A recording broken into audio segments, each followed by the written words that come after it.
the core is brutal honesty. It's honesty and integrity in everything you do. I believe that everyone has something to contribute. Everyone can make a difference, and they should have the opportunity. Invest time, money, interest, attention into your people. You can't fail.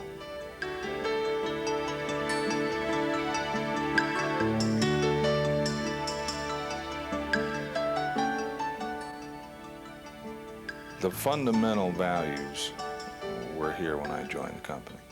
And the value system was honesty and integrity in everything you do in business.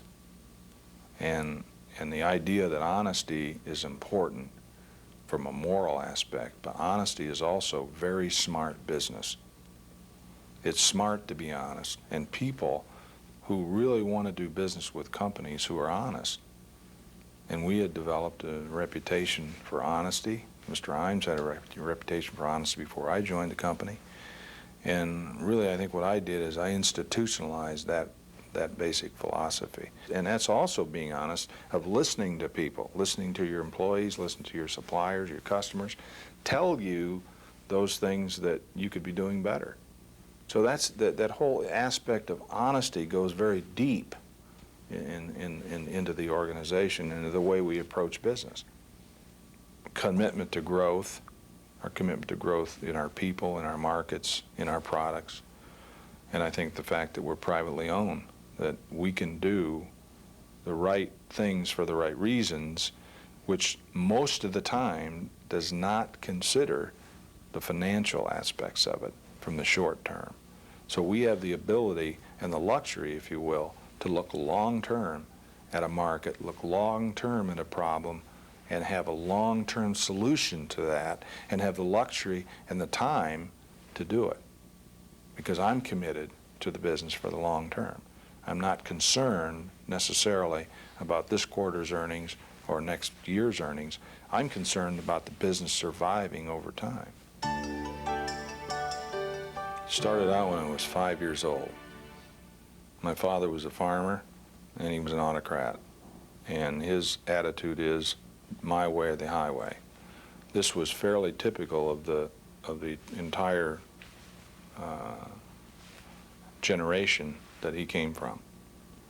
And it was derived from the military, which is derived from the archaic systems of the past.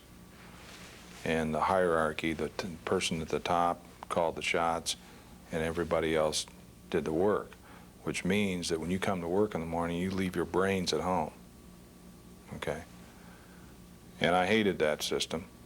And I think it all comes from the frustrations that I had early in my career, early in my life, of not being allowed to express myself, to do the things that I thought, to try new things, to try new ideas, and to do things differently and do things better.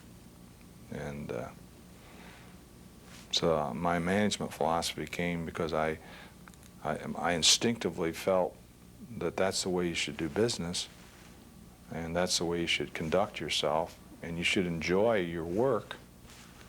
And I had the opportunity to implement a system in a company that I owned, probably before the buzzword empowerment was even discovered. And yet that's really what we're talking about, is empowerment. And I believe in that, because it's not who gets the credit, but how we get the work done. I mean, and the work gets done, and the job is accomplished. And the credit should go to the team. The credit should go to the organization. The organization then, in turn, should reward the individuals for the team effort. And that's kind of the approach that we have. That's kind of our reward system with our bonus program that we have, where everyone is tied to the corporate objectives. And if the corporate wins, the corporate team, meaning every employee, wins, then we all end up getting our share of the rewards. So great managers are people that cause people to believe in themselves. Kind of came up with the idea that there's four things that really we need to be concerned about. And the most important thing was the culture. I mean, that was the way we do business.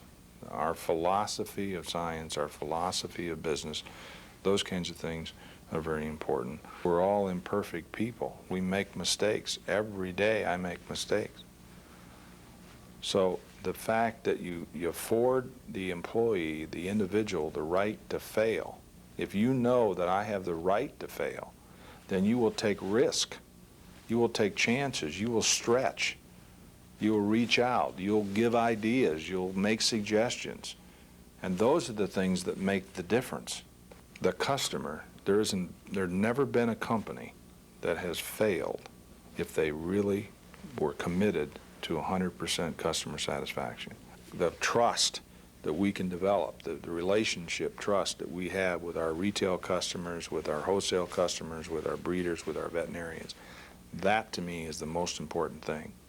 So the mutual trust and the partnerships that we can build with our customers is very, very important.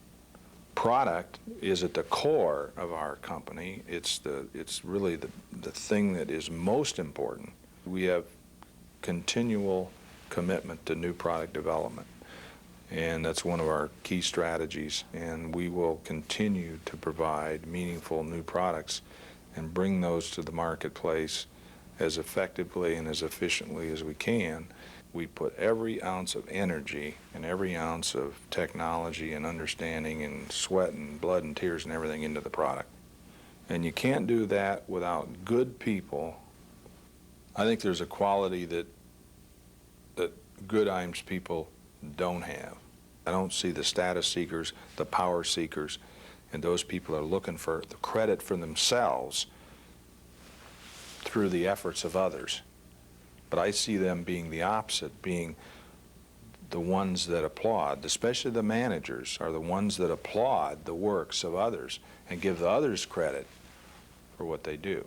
I want them to go home at night with their heads high and proud that I did a good job today and somebody appreciates the fact that I did a good job, and I did something more than that. I did something good for somebody's pet. I want them to bring their ingenuity, bring their ideas, bring their creativity, and even bring some of their problems if they have to. So I put all of those four together and I say, if we have a good culture and a good climate, and one that's committed to honesty and integrity, everything we do in business, which is be honest, do your best, and treat others as you like to be treated. It's a formula for success, and I've employed it since 1976, and I think the people here that are running the company today on a day-to-day basis, under Tom McLeod's leadership and the other key people in the organization, are doing an outstanding job of furthering that and promoting that and fostering that type of our philosophy, our CCP philosophy. Quality isn't the most important thing, it's everything. And it begins with the quality of the product, but it also includes the quality of everything we do. It's the quality of our customer service and how we fulfill our promise. It's the quality of the memo that the secretary at the home office types. It's the quality of the marketing program that someone in the marketing department developed, or the sales call, or the numbers of calls that the salesperson made in that particular day. And that aggregate of that commitment to quality and the improvement in what we do and the commitment to total quality is everything. And if we can improve the quality of our culture, the quality of our products, the quality of our customer service, and the quality of the way we train, develop people, and we continue that continual improvement in those four areas, we have a great chance of surviving.